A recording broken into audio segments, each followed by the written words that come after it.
నమస్తే, welcome to ఈహా TV. Sonu Sood గురించి భారతదేశంలోనే కాదు ప్రపంచంలోని పలు దేశాలలో కూడా పరిచయం అవసరం లేదు. ఎందుకంటే కరోనా సమయంలో అంతగా ప్రజలకు సహాయం చేశారు. ప్రభుత్వానికి మించి సాయం చేసి ప్రజల మనసులు గెలుచుకున్నారు. ప్రజలను వారి స్వస్థలాలకు తరలించేందుకు భారతీయ రైల్వేకు డబ్బులు కట్టి ఆ రైళ్లలో వారిని పంపించారు. అంతేకాదు తన హోటల్ను ఆసుపత్రిగా మార్చి కరోనా రోగులకు సహాయం చేయడంతో పాటు ఆక్సిజన్ సిలిండర్లను వివిధ ఆసుపత్రులకు సరఫరా చేశారు. దేశం మొత్తం మీద పెద్ద హీరో అయ్యారు. సినిమాల్లో మాత్రమే తాను ప్రతినాయకుడినని, నిజ జీవితంలో మానవత్వం వెల్లివిరిసే మనిషిని అని నిరూపించుకున్నాడు. దానకరుణుడిగా అందరూ సోనూ సూద్ను అభివర్ణించారు. ప్రపంచవ్యాప్తంగా గుర్తింపు వచ్చింది. కొన్ని దేశాలు అతడికి ప్రత్యేక పురస్కారాలు అందజేశాయి.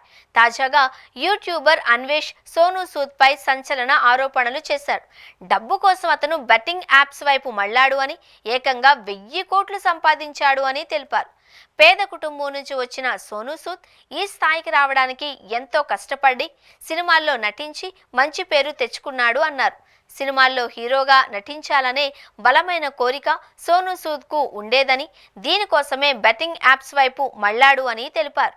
సోనూ సూద్ సంపాదన మీద ఈడీ కేసులు నమోదు చేసింది. దీనిపై అధికారులు దర్యాప్తు చేస్తున్నారు.